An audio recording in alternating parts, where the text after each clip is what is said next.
Welcome everybody to DC Domingo. This is Sergio one more time coming at you. I know it's late, but as promised, we always do podcasts in the Sundays. This episode, we have a lot of stuff to cover. I am not going to cover the TV, but I am going to give a shout out to Riverdale, which is based on the Archie comics, believe it or not. And it's a lot more fun or engaging for me at least, than I would have expected. I'm definitely hooked. There's a CBS show based on like a DC comic property, Powerless, which is kind of a parody comedy. That one doesn't interest me as much. Whether or not it's good or bad, I haven't watched it. I hope it finds an audience, but it's not for me. Today, starts like my spring break. So I will have plenty of time to do more podcasts this week. I do have a work schedule, so I am going to try and,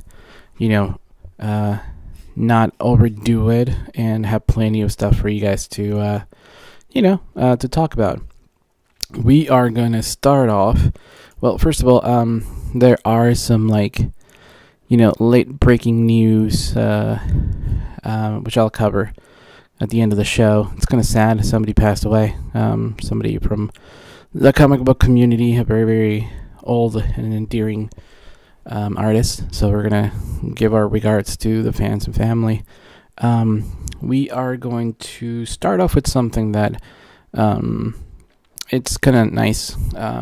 I guess Aquaman has been able to gather enough momentum.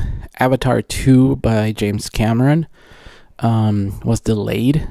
So there was a beautiful December opening weekend, which was going to be for Avatar 2. Well, Aquaman decided to take it, It didn't want to compete with the other movies coming out 2 months prior where it was scheduled. So it's nice.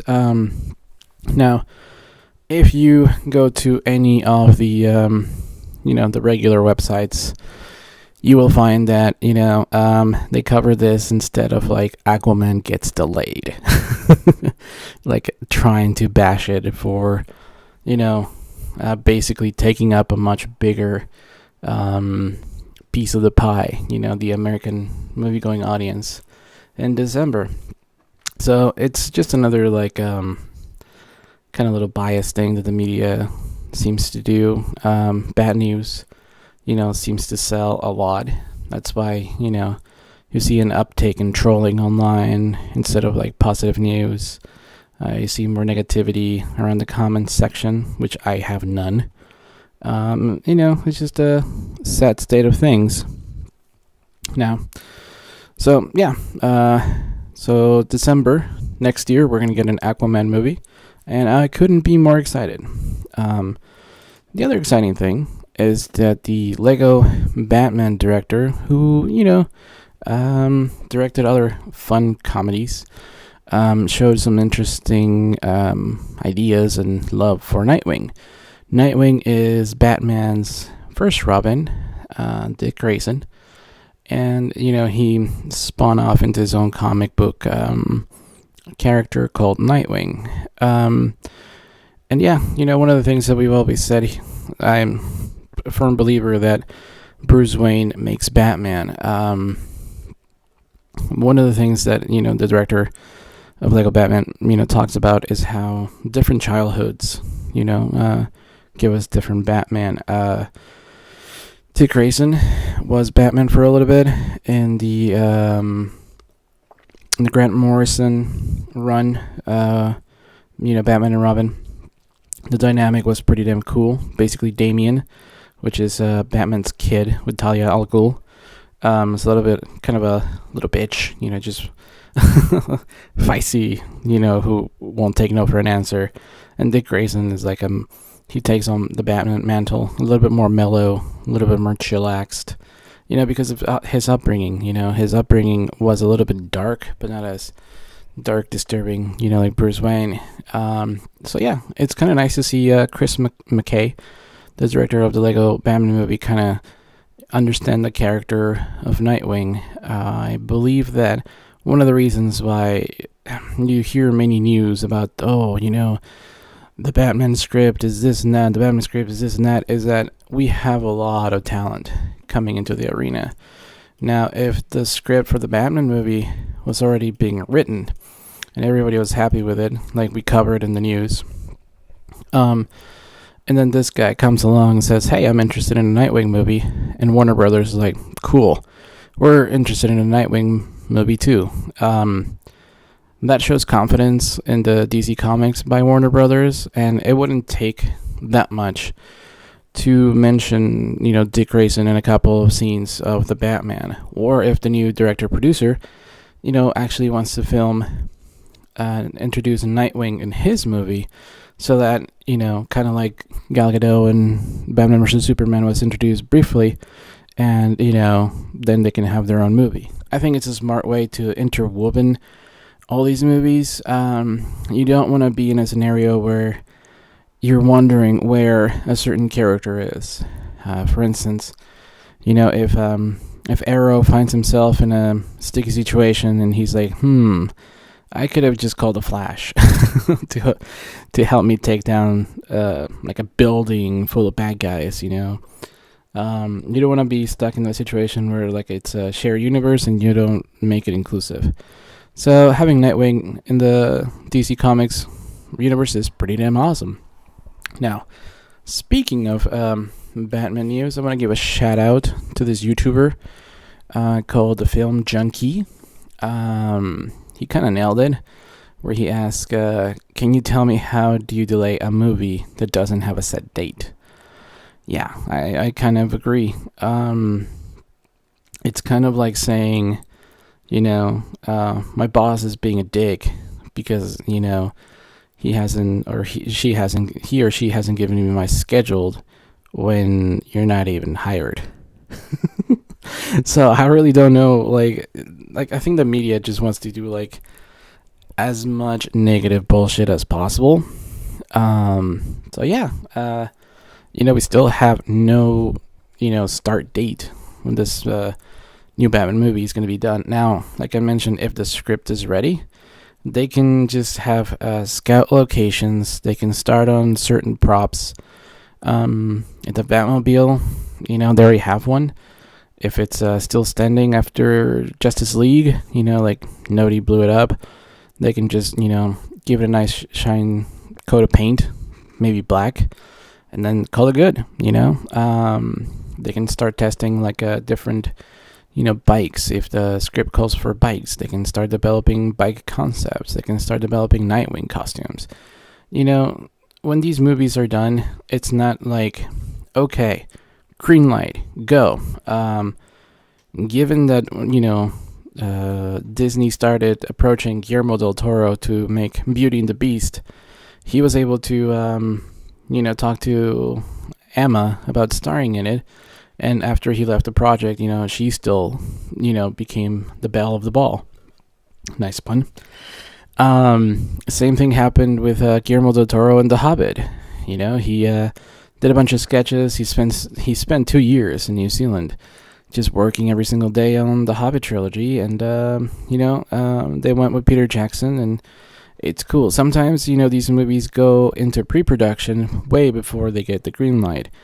And if Warner Brothers doing an expanded universe, in sequels, I think that the media should calm the F down. Now, one good news is that the Tarzan screenwriter, Tarzan was released by Warner Brothers as well. He's been approached to write the sequel to Suicide Squad. Now, one of the reasons why I'm pretty damn happy is that The Legend of Tarzan was based on the actual book. Although, not many critics liked it because it was dark and gloomy. Sounds familiar? It is a little bit closer to the book, but the screenwriter did a much better thing. He included slavery of the Congo by including King Leopold into the narrative. Doing something very ballsy. And, between this and The Jungle Book, I can tell you that this is a much better movie because it deals with real life situations that has real life meaning. Talking to animals can get you they can only get you so far. Unless it's Animal Farm, then you really have balls.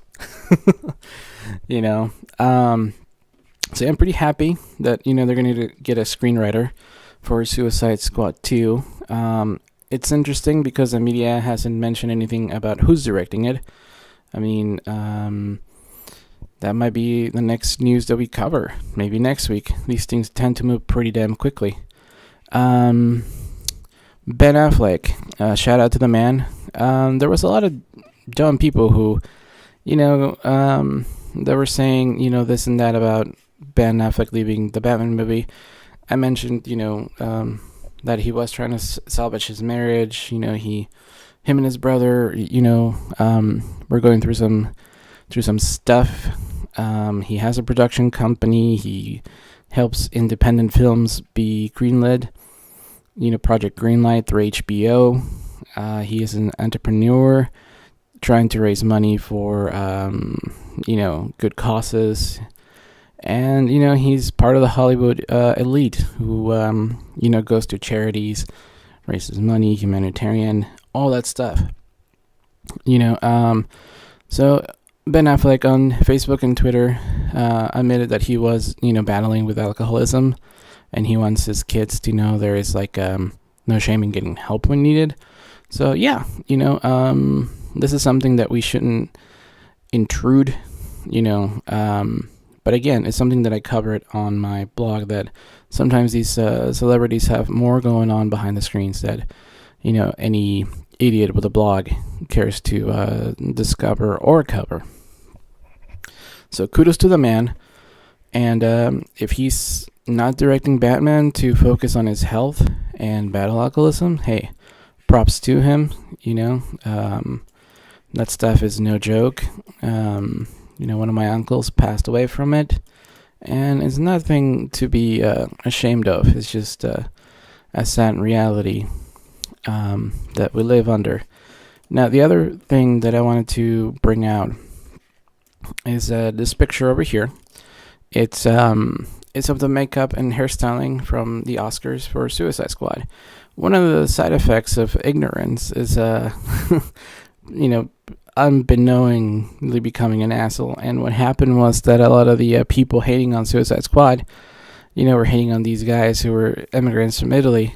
And I think that's the sign of the times where, you want to bash something so bad that you don't even stop to consider what the hell you're doing.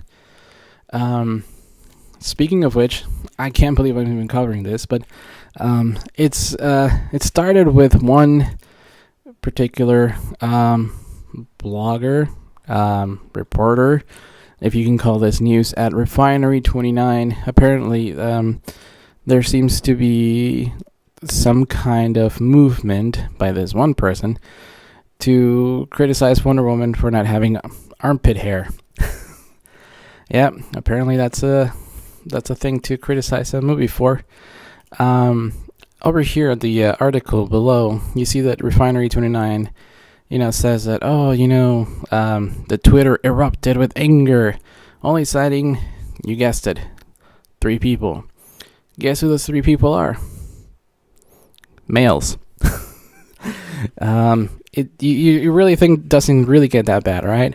Well, you go to Yahoo, and there's 5 people.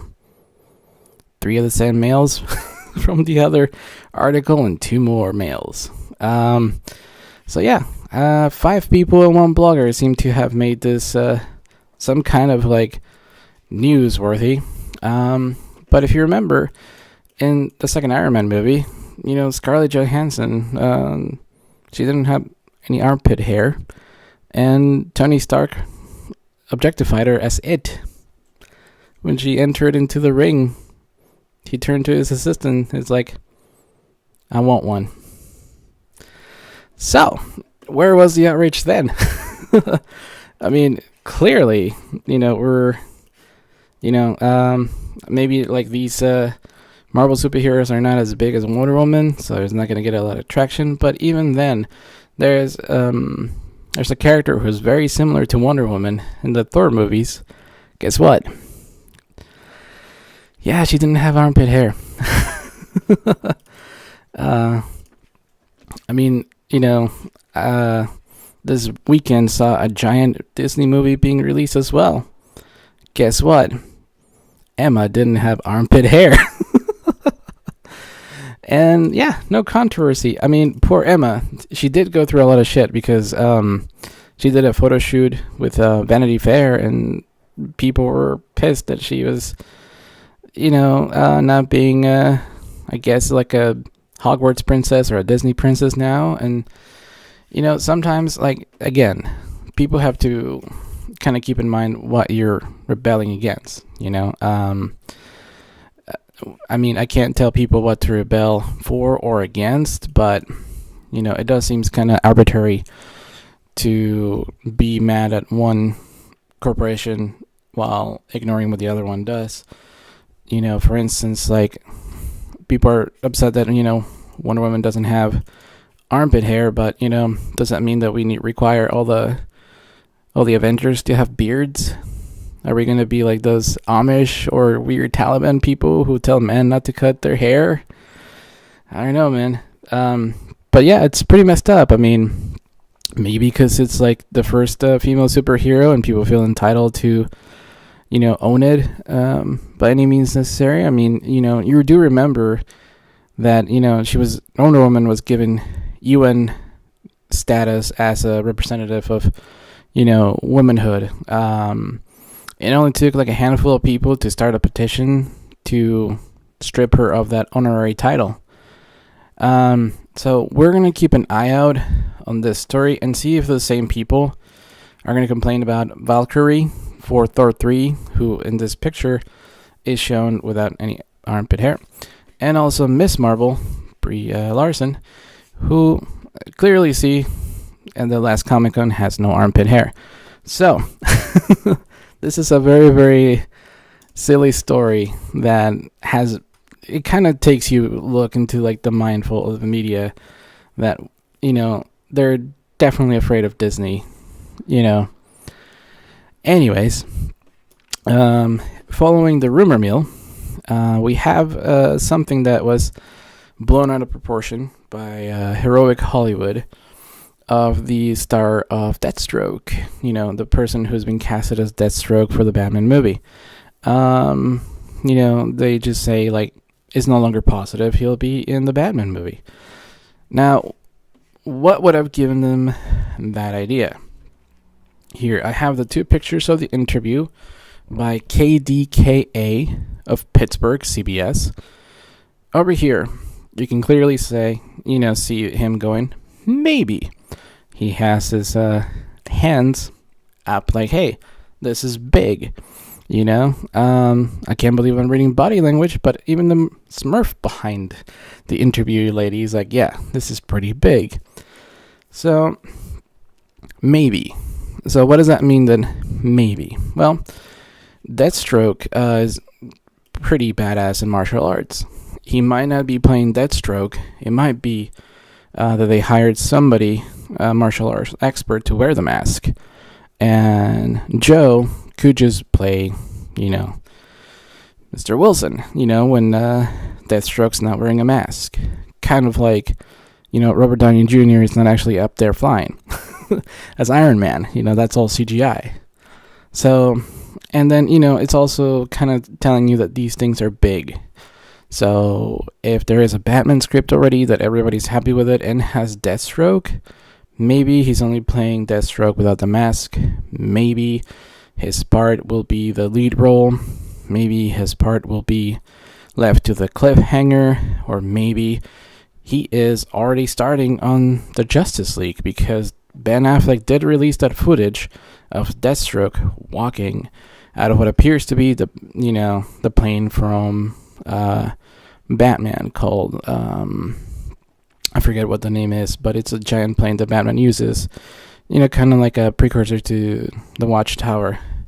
So yeah, Joe Manganiello is saying, hey, maybe. kind of like, hey, these things are still working. I still haven't been able to, say yes or no. He could be under contract, non-disclosure agreements. He doesn't want to get fired. So, I mean, he did started reading Deathstroke. He admitted it on Twitter. He admitted that he was working out a lot. And over here, the end of the sentence says, we'll see. And Joe has a giant smile. The reporters have a giant smile. And, the Smurf behind the interviewing lady is like pinching his ears. Like, hey, I didn't hear anything. So, yeah, like this like really nice and wholesome interview got turned into shit. I mean, it was a shitstorm. Let me tell you, I actually had to take a video of it.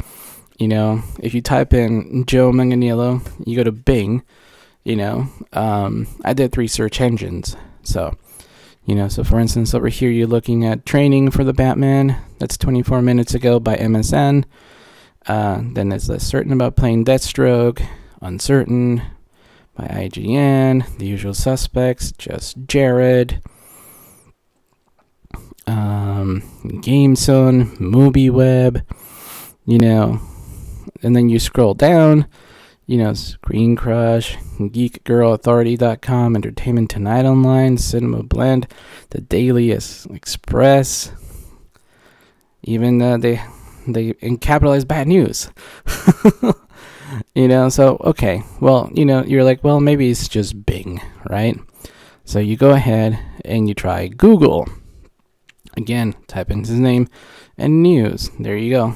IGN, Comic Book Reader, Express, again, thecomicbook.com, WPXI Pittsburgh, Entertainment Tonight, Fox News. Actually, Fox News, that's the old article that I showed you guys last week, calling the internet drama queens, which is kind of befitting for this article, for this whole sets of articles. Now, if you go to Yahoo and you type that in, it's a little bit more, laid back. They only have like a 3 or 4, thank you, Yahoo. You're like the least trashy one. You have Yahoo Movies UK, IGN Video Games. I don't know why video games would be covering a movie, but here you go. And then you move into like regular searches of Joe. So yeah, this is something that, kind of goes to show you how the media operates. This actor is being really coy with his Pittsburgh interviewee, and the media just kind of like, boom, clickbait. So that sucks. Now, we've only been here 22 minutes. It hasn't felt like it. And now you can see why I'm going to cover the CW stuff later in the week. Now, before we get into what I'm going to get into later in the week, I do want to give, the condolences to the comic book community.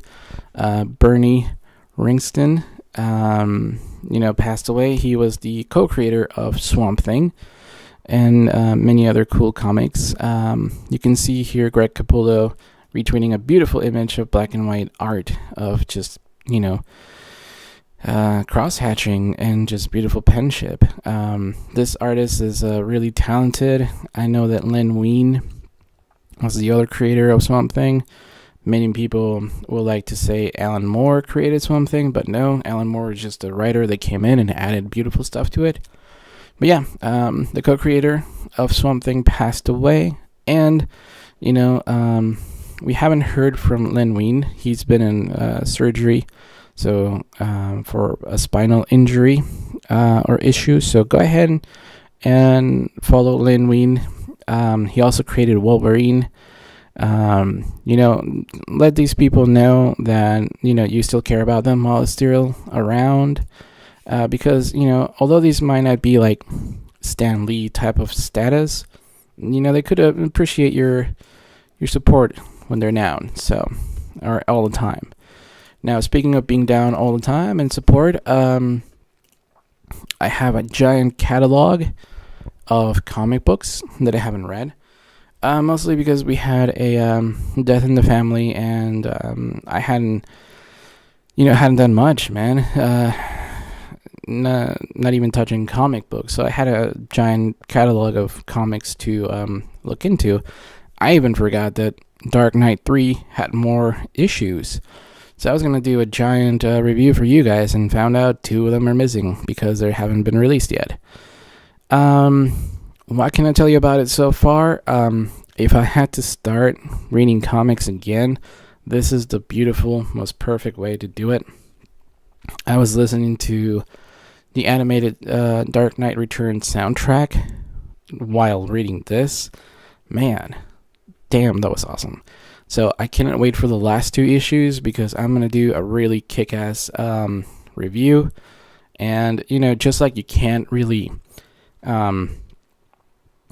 analyze the Dark Knight Returns without analyzing the world of comics and the world itself in 1986, you can't review this comic without the world around us.